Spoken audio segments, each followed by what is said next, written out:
Welcome to the Less Doing podcast, where you will learn how to start living more by doing less. Let me help you optimize, automate, and outsource your entire life so you can focus on doing the things you love.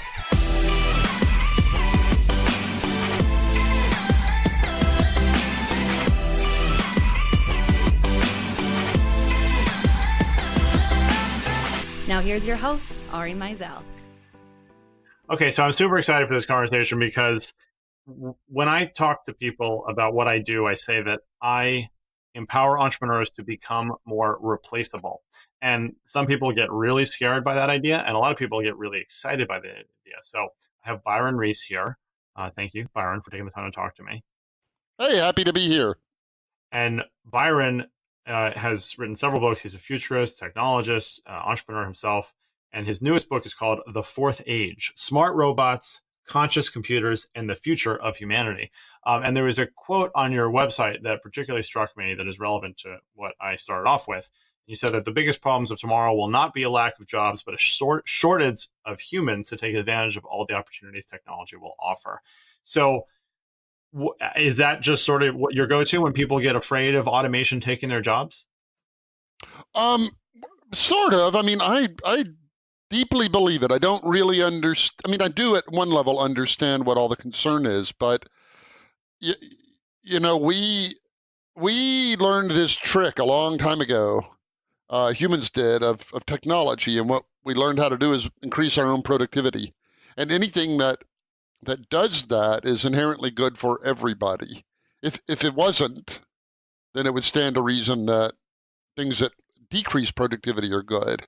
And then, you know, you should require everybody to work with one arm tied behind their back or something to decrease productivity. And so I think, generally speaking, as we have technological advance, it increases productivity, and that helps everyone. I mean, I keep emphasizing that word because there's some belief that somehow some groups of people get left out of this, but I don't think that's the case. So are there jobs, and you know, because you have this quiz on your website, right? Will a robot take your job? What are the jobs that are most at risk in your opinion? There are shockingly few where the entire job is replaceable. And if you look at it kind of across, I'll give you a very direct answer to that, but if you look at it across time, I've taken a lot of efforts to try to figure out what the half-life of a job is. And I think it's about 50 years. I think about every 50 years, half of all jobs vanish. And so I don't know, and I don't have any reason to believe that that's increasing because of the kind of technology we have. There are things that machines don't do very well and that people do extraordinarily well. So the kinds of jobs that machines could, in theory, take are jobs where two people would do it exactly the same. So you can think of somebody like a data entry person. Two people should do that the same, exactly. But a screenwriter, for instance, no two people would write the same screenplay. So that is one.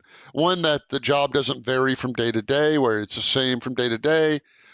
Jobs that don't require mobility, because we're still really not very good at building like a robot plumber that can come into your house and navigate your unique situation.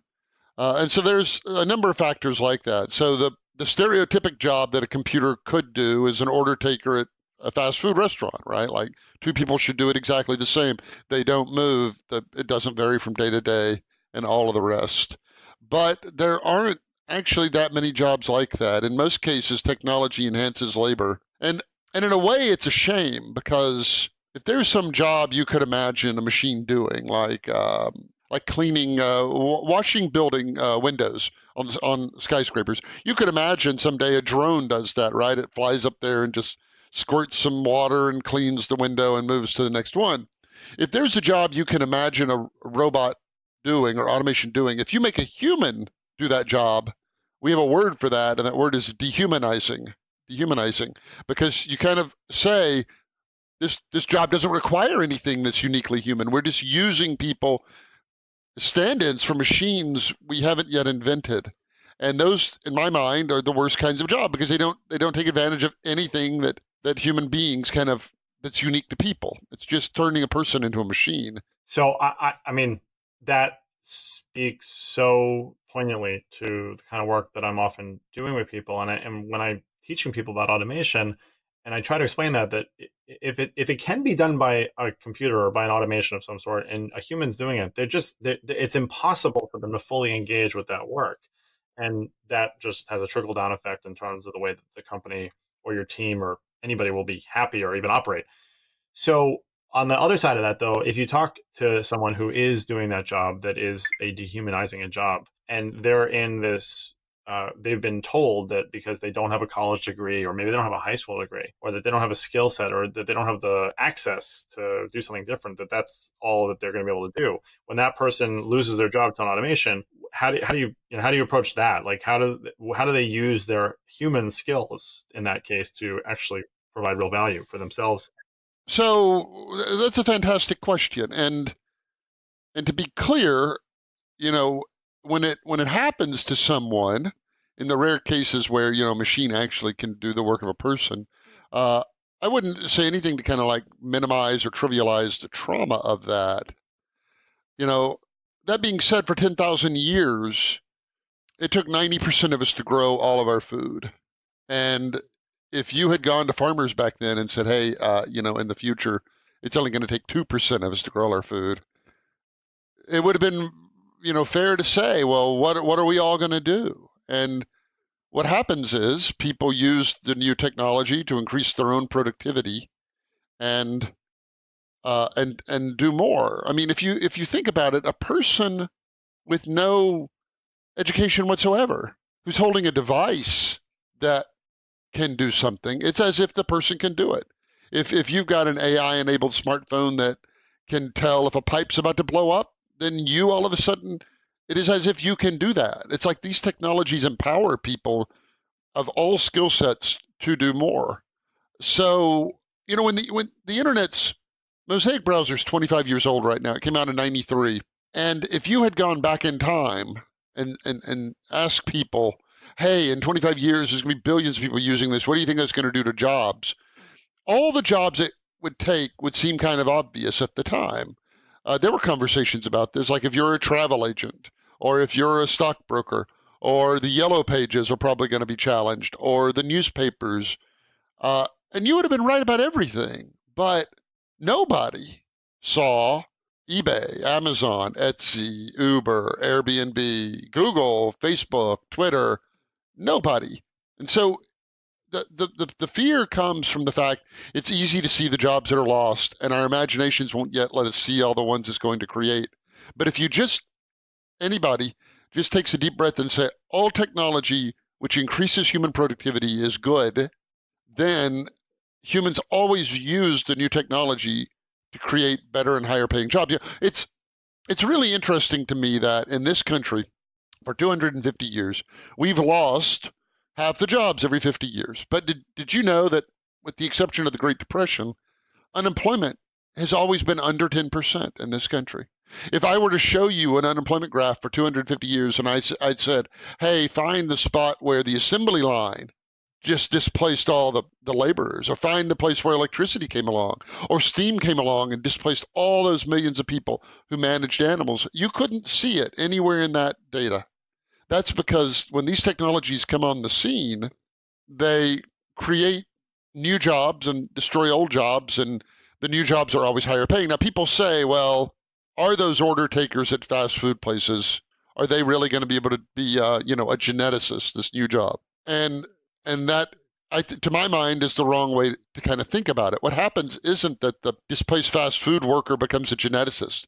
What happens is a college biology professor becomes a geneticist, then a high school biology teacher gets the college job, then the substitute teacher gets hired on full time at the high school, all the way down the line. The question isn't, can that displaced person do that new job? The question is, can everybody do a job just a little harder than the job they have today? And I believe the answer to that is yes. So what happens, to circle back to your question, is when technology creates new jobs, high skill, high pay jobs, and destroys low skill, low pay ones, everybody goes up one notch. Everybody gets a promotion. And that's 250 years of economic history in this country. It's why we've had 250 years of full employment, rising wages, while we're destroying jobs constantly. That's fascinating. And do you see, or have we seen historically in the data, that there's any sort of lag though between, because I get it and I see it. And I mean, I'm on the same side of the fence as you on this. But when the jobs are destroyed and jobs are created, does one generation get put out of work while another generation gets employed? Does that same generation get a new job? Does that take a while? Like, is there any sort of lag there? So if you look at it across the country as a whole, you don't see that at all. And that's why if you were to look at, like I said, unemployment data, so we went from generating 5% of our power with steam to 95% in 22 years. So you think about that. That whole infrastructure, everything that's powered in this whole country was powered by animals. And then all of a sudden, 22 years later, everything that's powered in the country is powered by steam. So steam needed it needed people who made engines and operated them, and it needed fuel sources, and animals needed food and people to make food for them, and teamsters to handle them, and all of the rest. And so that's a huge shift. And if you look at the employment numbers, you can't see it happen. Now, that being said, geographically, it can cause problems. If I said, look at the employment numbers in Detroit for the last 40 years, you would be able to see things happening at that level. So at a micro level, because humans are far better at learning new skills than they are at essentially going to where there's work. It's easier actually. People are like the most versatile thing in the universe, and so people can learn new stuff very easily, but labor doesn't always like flow geographically in the most, what we would call the most efficient way possible. So I would say no. As a general rule, there's no lag, but there are pockets of relative privation where the displacement is so dramatic. I mean, if you went back to the Teamster example, I mean, the animal power, I'm sure there were places that entire town was like an animal feed company or a town or something, and boy, they feel it. But at the level of the economy, which is depersonalized, I know, you don't see it ever. It's never happened that way. So what do you suggest then to people who have jobs that are definitely in jeopardy of being replaced? And the one that comes to mind immediately to me is like a truck driver. You know, we have Uber trucks now and self-driving trucks, and like for someone like that.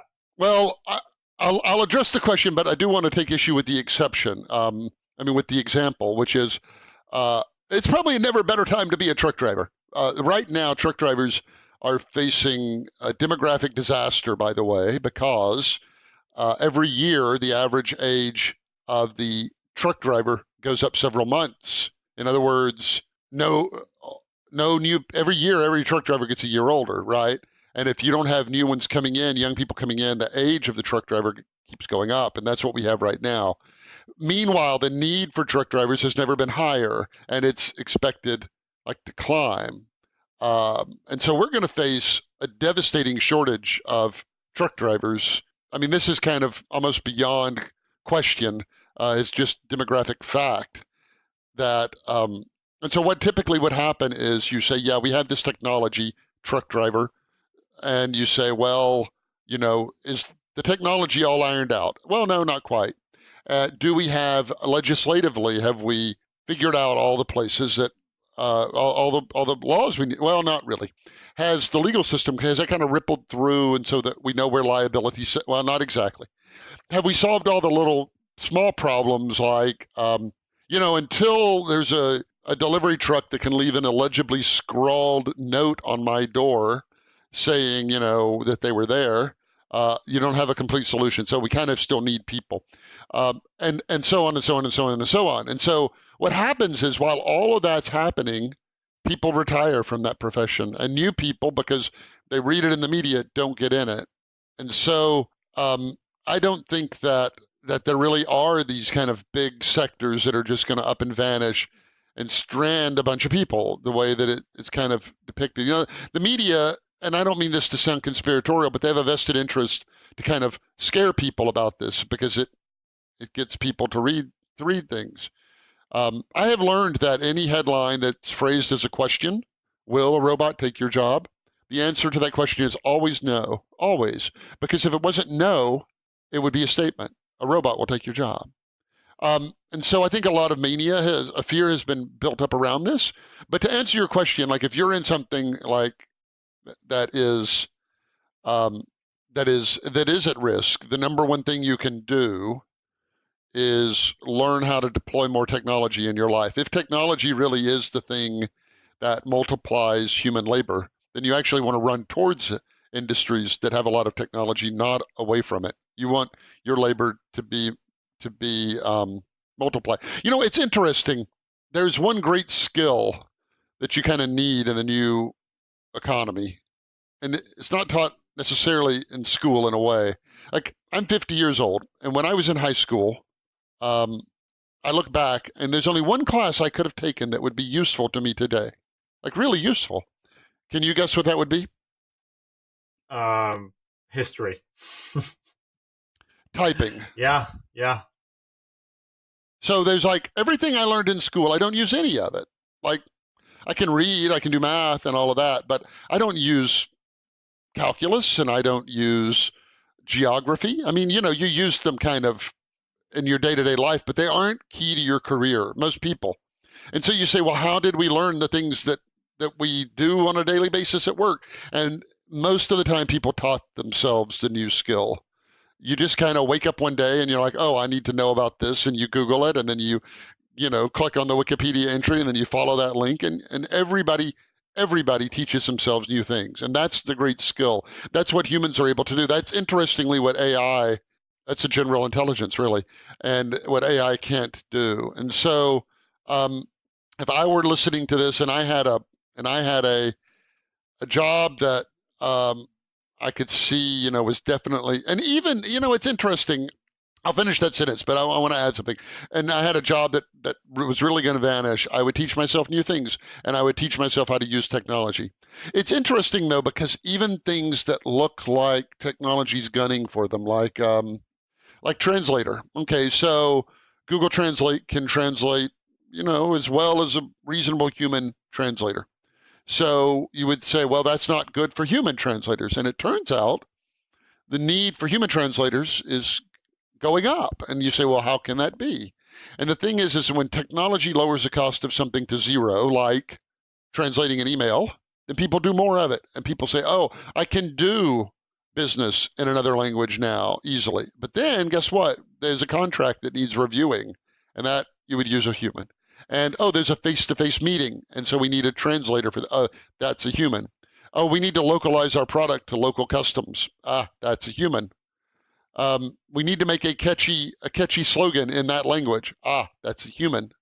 And so what happens is even things like that cause more jobs to be created. Anytime technology lowers the cost of something to zero, that's often a good place to look at for great new opportunities, because people are like, holy smokes, I can now do this. And that's a great place to run towards.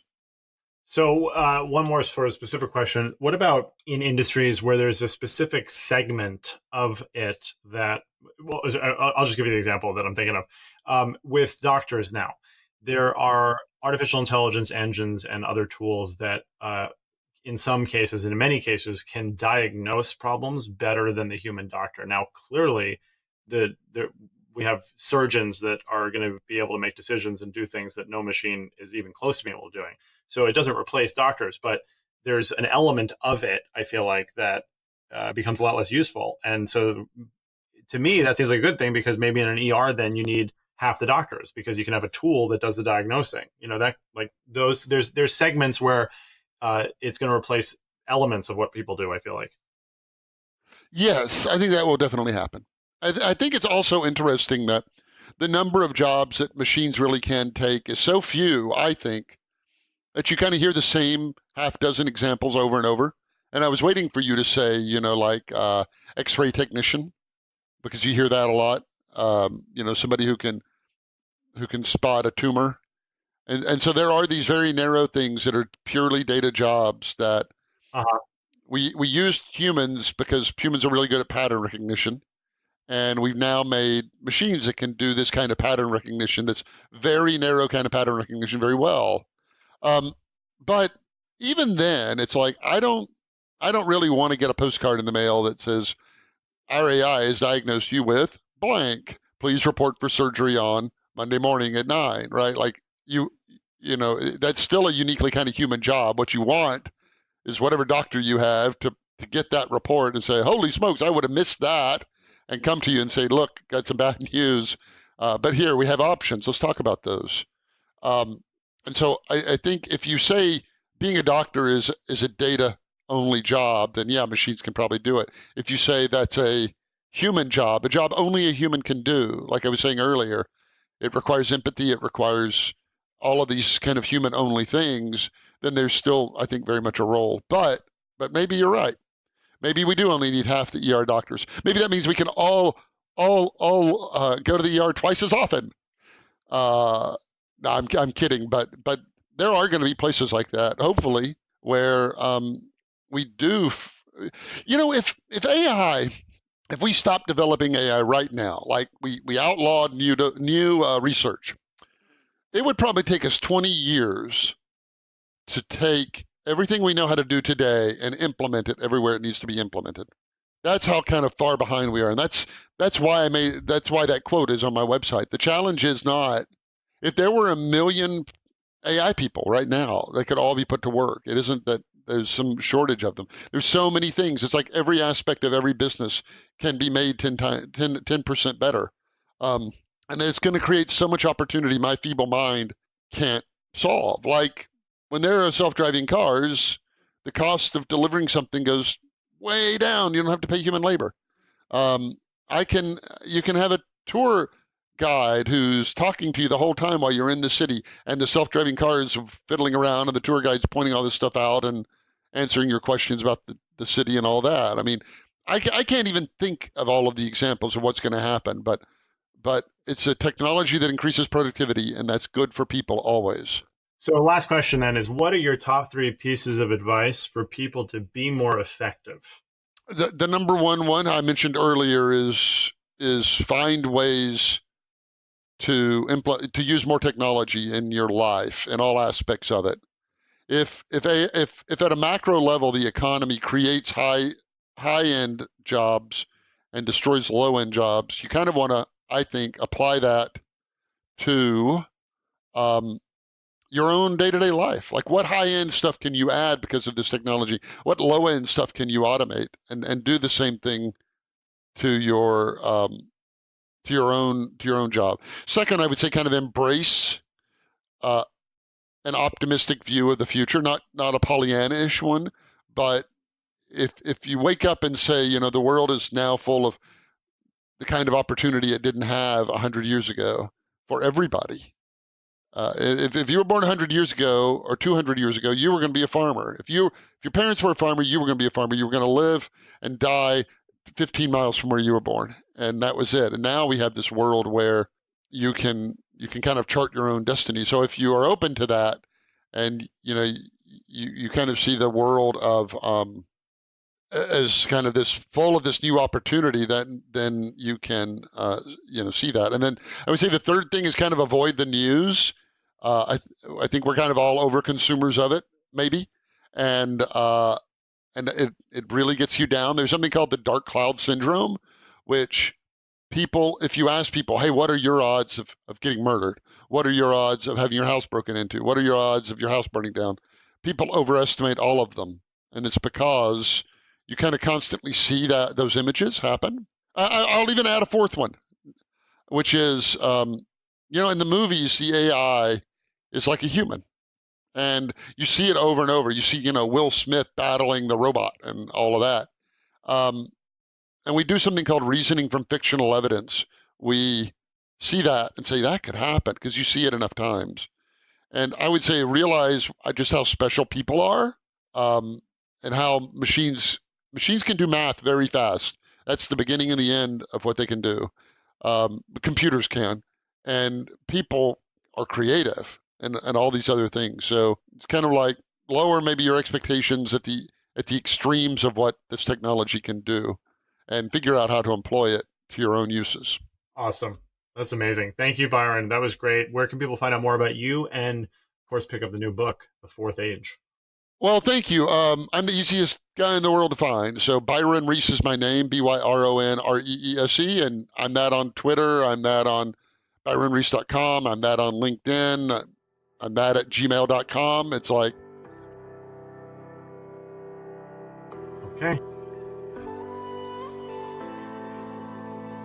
Thanks for listening to the Less Doing podcast. At Less Doing, we help entrepreneurs who have opportunity in excess of what their infrastructure can support to set up systems and processes that empower a team to ultimately make themselves more replaceable. That way, they can optimize, automate, and outsource everything in their businesses in order to be more effective. If you want to find out more about Less Doing, the podcast, the blog, the books, and all of the wonderful programs we offer to help you get from where you are to where you know you want to be, go to lessdoing.com/podcast and check out our OAO blueprint so you can get started today.